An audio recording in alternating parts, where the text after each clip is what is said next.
Okay, so, I see it. I had to one thing ClickUp has done is it's reshuffled the order of my transitions, so I have to deal with that in a moment. That's really strange. Okay, so in terms of tools, what we use, so I use ClickUp, as we said, this is like the Kanban board. This is the issue tracker. This is what's Can you tracking zoom my in a stream. little bit on it? Sure. It looks super tiny. I've got okay. Yeah. So, we'll go over it as we get to a new stream. But the idea is I've got a list called live streams. And in that list, I've got two, what we call sub lists. One is called streams and one are called LS tasks or live stream tasks. And those are associated tasks with the stream. And so if I wanted to make a new live stream, here, I'll show you what it looks like for episode 16 that we've done recently. Okay, episode 16 is in the post-process state. It's got a few segments that I can review. Let's look at episode 15.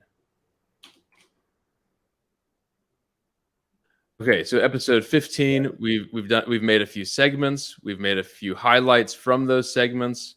We've made social media posts from those highlights. There's one here where I'm still fleshing out the design of the thumbnail. So we'll make sure that gets posted, and then that will get promoted through the process. And they all tie back to this stream process. And so the stream process, it says, okay, this is a task of type stream. It's episode 15. Here's the title. Here's the LinkedIn event that it said. Here's our promotional image for that episode. Here's the recording of it in an S3 bucket. Here's the show notes that came out of that. That popped up on my different window, so I'll move that here. Here's the show notes where we talked about each thing that we did.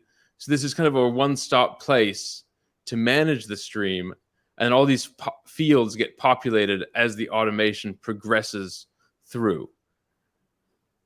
Yeah, this is a pretty neat way to document all of this workflow.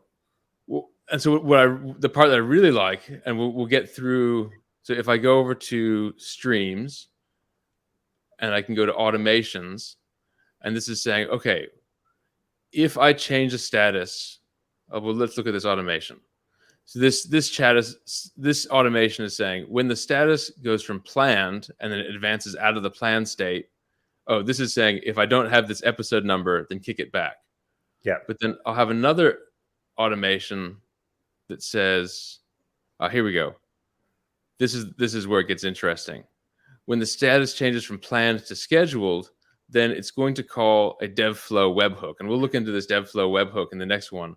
And so it's saying, well, now that I've actually nailed down a date, well, let's automatically send out a Google Calendar invite.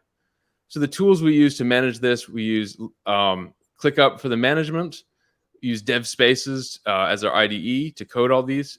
And then DevFlows is our automation tool. And we can talk about that. That's a tool for wiring up AWS services together.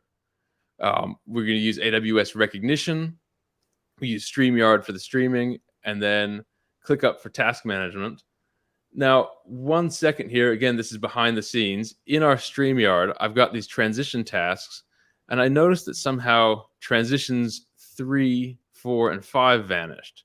So I'm going to put these back in so we can actually queue them up. There we go.